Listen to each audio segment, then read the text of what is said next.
I studied economics in college when I was young, and I learned there about a man named Ibn Khaldun, who lived 1,200 years ago in Egypt. And 1,200 years ago, he said, in the beginning of the empire, the rates were low, the tax rates were low, but the revenue was great. He said in the end of the empire, when the empire was collapsing, the rates were great and the revenue was low.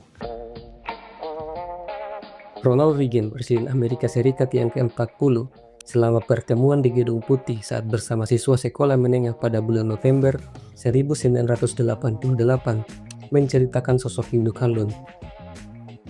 Dan ini bukan pertama kalinya dia melakukan itu. Pada tanggal 2 Oktober 1981, New York Times menerbitkan sebuah berita yang berjudul Reagan mengutip cendekiawan Islam, yang dalam berita itu menjelaskan bahwa Ibnu Khaldun merupakan seorang sejarawan Arab terhebat yang muncul dari budaya Arab yang sangat maju di abad pertengahan. Karena pada hari sebelumnya, dalam konferensi pers yang membahas program pemulihan ekonomi Amerika Serikat, Presiden Reagan ketika diwawancara tentang kebijakan pajak, dia mengatakan ada perbedaan antara mengurangi tarif dan mengurangi pendapatan pajak. Kemudian wartawan bertanya, dari mana Presiden mendapatkan perbedaan ini?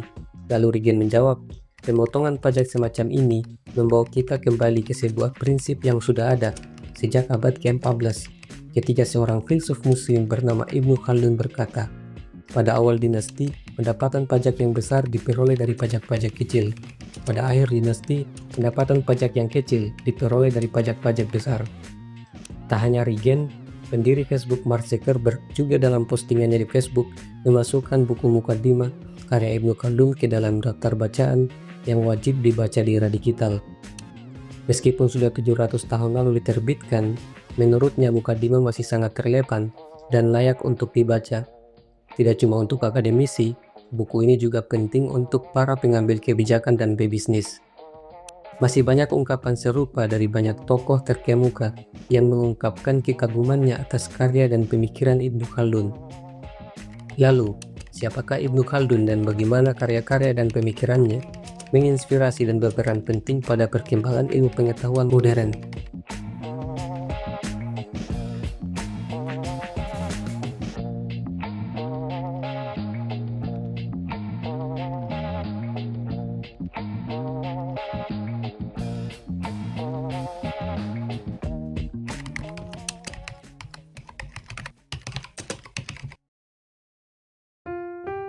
Ibnu Khaldun bernama lengkap Abdul Rahman Ibnu Muhammad Ibnu Khaldun Al-Hadrami.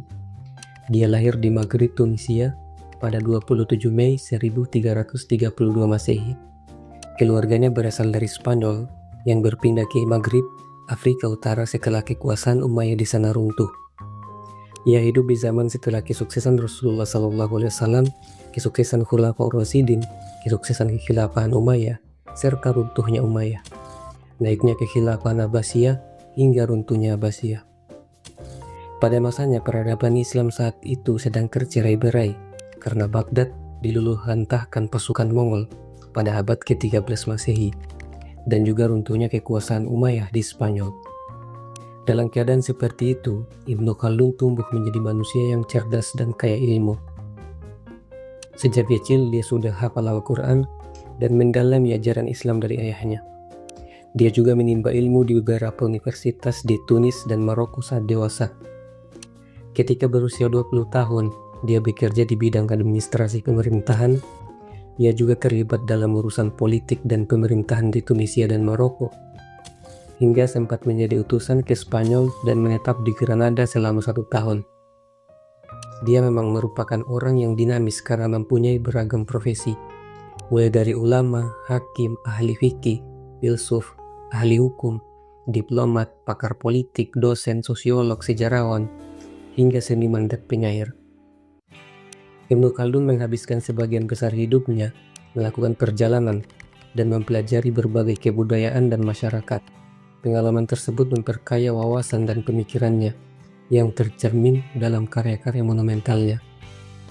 Karya monumentalnya Muqaddimah, yang secara bahasa berarti pendahuluan, ditulis sebagai pengantar berjilid-jilid buku sejarah bangsa-bangsa Arab yang berjudul Kitab Al-Ibar. Buku ini ditulis selama 4 tahun yang meletakkan banyak dasar bagi konsep ilmu sosial dan merupakan buku pertama yang meramu teori-teori sosial humaniora dalam satu paket menggunakan beragam pendekatan disiplin ilmu. Especially the Muqaddimah that we're going to talk about tonight, were extremely influential and seminal because he was the first historian to take an attitude of what we would call a scientific approach to history. Before him, historians tended to be normative. They would talk about history almost as if they were talking about parables for drawing moral guidance, whereas he analyzed history scientifically and is called the father of sociology, the father of economics, the father, you name it, as his approach to history spawned a whole set of social sciences.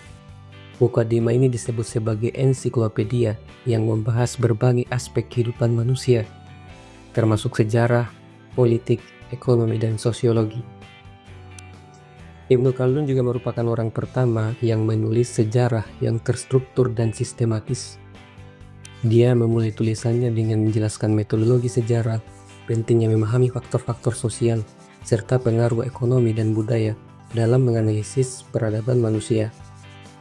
Dia menekankan pentingnya mencari sebab akibat atau analisis kausalitas dalam peristiwa sejarah, sehingga penulisan sejarah tidak hanya sekedar mencatat peristiwa, tetapi juga menganalisis faktor-faktor yang menyebabkan peristiwa itu terjadi.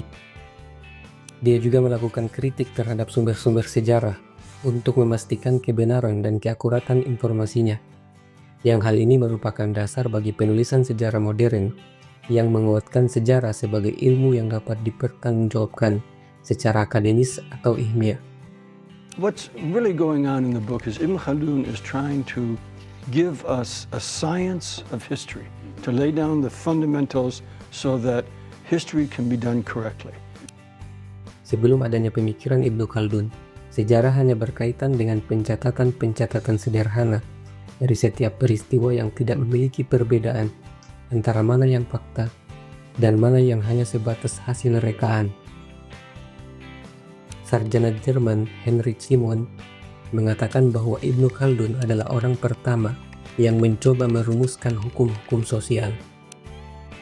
Artinya Ibnu Khaldun adalah orang pertama yang mencoba membaca pola-pola dalam dinamika sosial yang terjadi di masyarakat, sebagaimana ia membaca pola hukum alam bekerja. Yang ini merupakan dasar dari kajian ilmu sosial seperti sosiologi yang menjadikan manusia sebagai objek penelitiannya. Tidak seperti ilmu alam seperti fisika yang menjawab fenomena alam, Ibnu Khaldun mencoba menjawab bagaimana fenomena sosial yang kompleks bekerja. Jika hukum alam memiliki polanya sendiri, maka Ibnu Khaldun mencoba memecahkan pola yang terjadi dalam masyarakat. Ini merupakan analisis mendalam tentang kenapa peradaban bisa lahir dan kenapa bisa runtuh, serta apa yang menyebabkan keduanya bisa lahir dan runtuh. Dan dalam menjawab fenomena ini, Ibnu Khaldun tidak hanya menjelaskan secara filosofis atau sesuai dengan pemikirannya, tapi dia menguatkan argumennya dengan perspektif sejarah, sosiologi, ekonomi, antropologi, teologi, geografi, dan bahkan politik. What he's trying to do with this introduction to history is to explain how human beings live. So he's constantly looking at the way they come together, the way they develop themselves. And in this chapter 6, which is all about the arts and then the sciences that they have, he gives a very exhaustive enumeration of these different ways that we use to explain the world around us.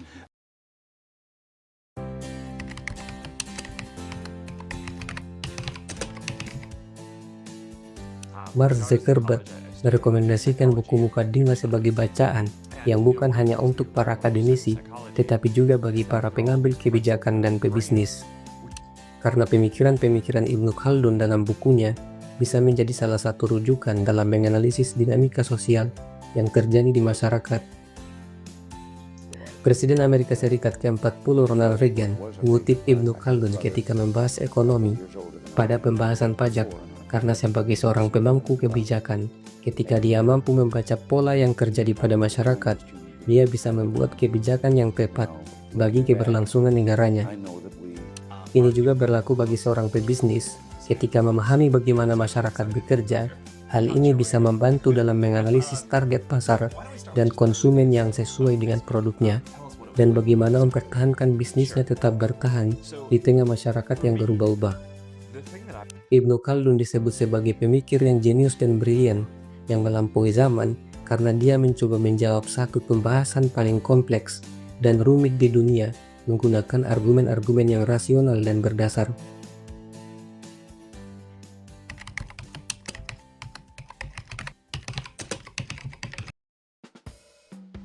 Dalam Mukadimah, Ibnu Khaldun juga merumuskan teori siklus, di mana dalam teori ini ia mengemukakan bahwa peradaban mengalami siklus yang berulang, dari periode kebangkitan, kemakmuran, kemunduran, dan kejatuhan, yang konsep ini menjadi falsafah sejarah di kalangan sejarawan sampai hari ini. Ahli sejarah Inggris Arnold J. Toynbee mengatakan kalau Mukadimah mengandung filosofi sejarah yang tidak diragukan lagi, merupakan karya terbesar dari jenisnya yang pernah diciptakan. Ibnu Khaldun juga mengungkapkan konsep penting yakni asobiyah atau solidaritas sosial sebagai faktor penting yang menyebabkan kenapa peradaban bisa bangkit atau jatuh. Konsep asobiyah ini dibagi menjadi dua, yakni asobiyah yang berkonotasi positif seperti persatuan yang berasas pada persaudaraan dan kebenaran, dan asobiyah yang berkonotasi negatif yakni persatuan atas dasar kefanatikan yang tidak berdasar pada kebenaran. Ibnu Khaldun ketika menjelaskan asobiyah atau solidaritas sosial, ia mengatakan kalau asobiyah merupakan kunci awal lahir dan terbentuknya sebuah negara. Jika unsur asobiyah suatu negara mulai melemah, maka negara itu berada dalam ambang keruntuhan. Ibnu Khaldun yang hidup di era perpecahan umat Islam setelah runtuhnya Abbasiyah juga mengatakan dalam bukunya bahwa agama memiliki peran penting dalam membentuk persatuan asabiyah. Karena semangat persatuan rakyat yang dibentuk melalui peran agama tidak bisa ditandingi oleh semangat persatuan yang dibentuk oleh faktor lainnya. Hal ini karena didukung oleh visi agama dalam meredam pertentangan dan perbedaan visi rakyat, sehingga mereka mempunyai tujuan yang sama untuk berjuang bersama menegakkan agamanya. Ibnu Khaldun membuktikan hal ini dengan mengangkat sejarah perang Yarmouk dan Qadasiyah, di mana pasukan umat Islam yang hanya berjumlah 30.000 mampu mengalahkan tentara Persia di Qadasiyah yang berjumlah 120.000 orang, dan tentara Heraklius pada perang Yarmouk yang berjumlah 400.000 orang. Meskipun jumlah pasukan umat Islam sangat kecil, tetapi karena didasari semangat persatuan yang tinggi dan dibentuk oleh peran agama, hasilnya mereka mampu memenangkan peperangan tersebut. Ibnu Khaldun mengingatkan bahwa ketika persatuan atau solidaritas tidak lagi mengandung kesadaran akan visi, tujuan dan cita-cita yang sama, maka tinggallah kehancuran peradaban itu. Pemikiran Ibnu Khaldun juga banyak menuai kritik, tetapi sampai hari ini pemikirannya masih relevan karena dapat menjawab berbagai fenomena sosial, seperti asobiyah yang menjawab bagaimana negara-negara modern lahir. Pemikiran Ibnu Khaldun juga merupakan sumbangan besar bagi ilmu pengetahuan hingga saat ini, yang dapat dijadikan pelajaran berharga bagi kita untuk membangun masyarakat baru yang lebih baik dan berkelanjutan.